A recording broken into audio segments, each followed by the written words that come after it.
तो अजय जी, सबसे पहला सवाल आप ही के साथ शुरुआत कर रही हूं।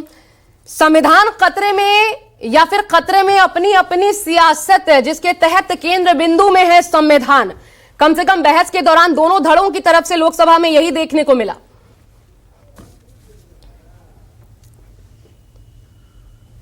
देखिए, अखंड भारत के विभाजित होने के बाद उस परिस्थिति में भी हमारे महापुरुषों ने जिस संविधान की संरचना की थी, उसके शुरुआत से लेकर अंत तक पंथ निरपेक्षता छुपी हुई है और निखर निखर के आती है।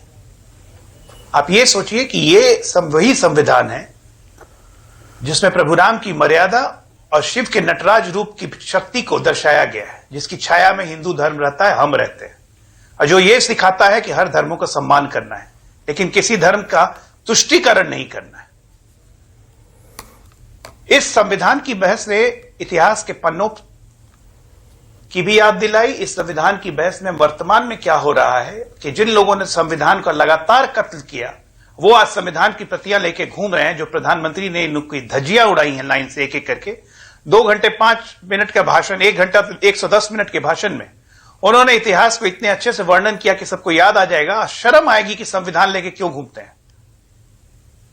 इसमें हमें आज के हमारे नेता विपक्ष की महान महान चीजें बताई हमें, जिसको जान के आपको बहुत खुशी हुई होगी और पैनलिस्ट को भी बहुत खुशी होगी कि तपस्या करने से गर्मी आती है शरीर में। द्रोणाचार्य ने एकलव्य का अंगूठा काट दिया था। प्रियंका गांधी के हिसाब से हिमाचल के किसान रो रहे हैं।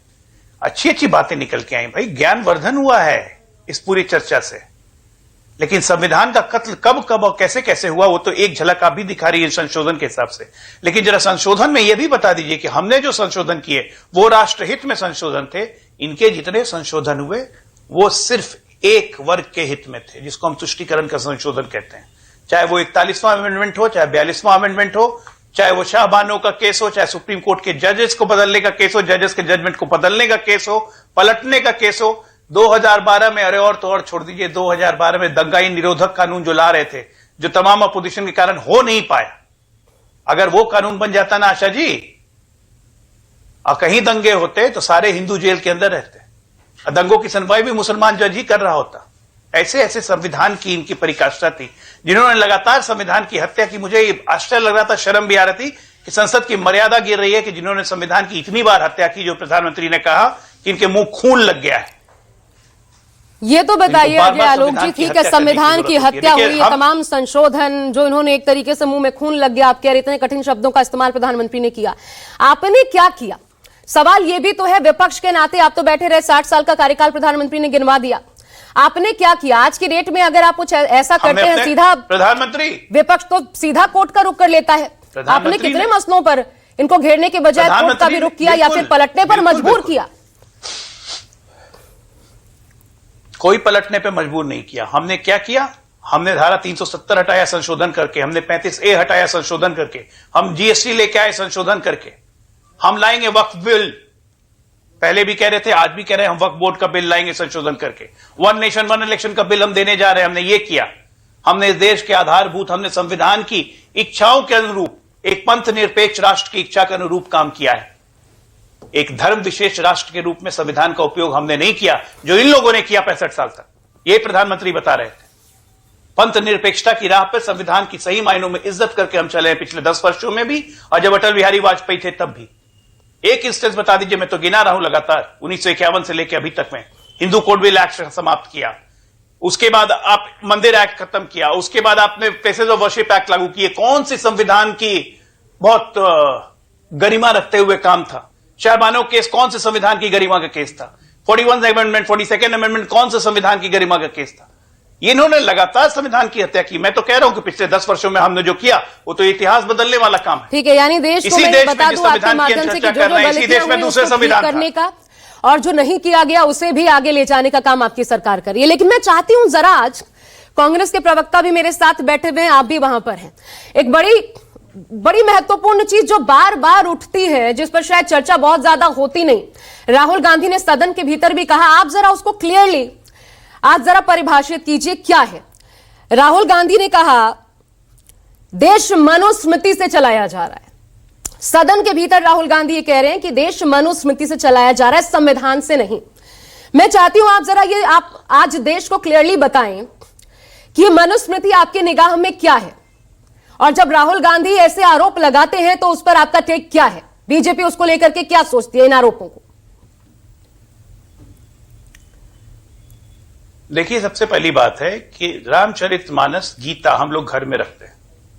मुझे लगता है कि हर दूसरे तीसरे भारतीय के घर में, हिंदुस्तानी के घर में मिल जाएगा। मनुस्मृति आपको कितने को घर में मिलता है? यह मनुस्मृति का नाम लेके जो प्रोपेगेंडा फैलाने की कोशिश की जा रही है, अब ब्राह्मणों को टारगेट करने की कोशिश की जा रही है देश में, यह भी एक विशैली मानसिकता का परिचायक है। मनुस्मृति तो यह भी कहता है कि स्त्री की पूजा, जहां पे स्त्री की पूजा होती है वही सबसे सर्वश्रेष्ठ है। मनुस्मृति के से 50 अवशेष मनु ने लिखे, बाकी अवशेष तो मनु ने लिखे भी नहीं है। राहुल गांधी को यह भी नहीं पता, किताब लेके आ गए।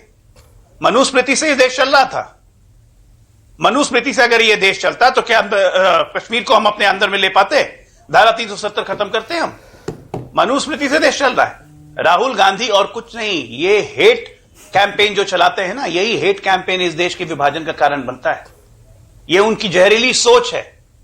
मनुस्मृति से आज की तारीख में इस देश का कभी भी, इस देश का कोई लेना देना नहीं था।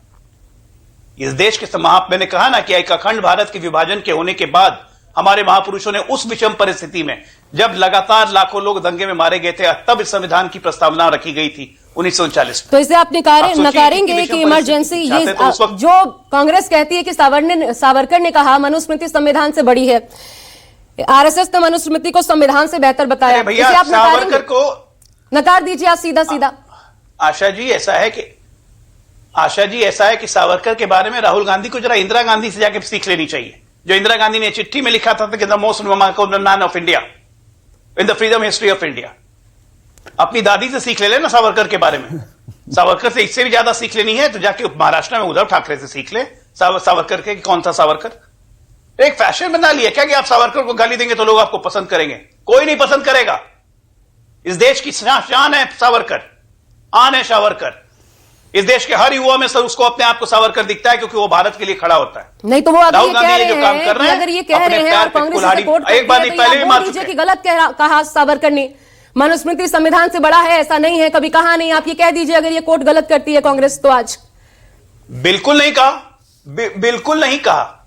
ये मनगढ़ंत बात बोलने से सावरकर ने ये कहा, सावरकर ने वो कहा, राहुल गांधी के कान में आके सावरकर ने कहा था। ठीक है, कब कहा सावरकर? ठीक है दीपक, एक स्वतंत्रता सेनानी का इस तरह का अपमान करना, महाराष्ट्र में कभी मनुस्मृति के नाम पर, ये देश में पता चले। सामने बैठे हैं आपके सामने बीजेपी प्रवक्ता बैठे हैं, वो सीधे से नकार रहे हैं।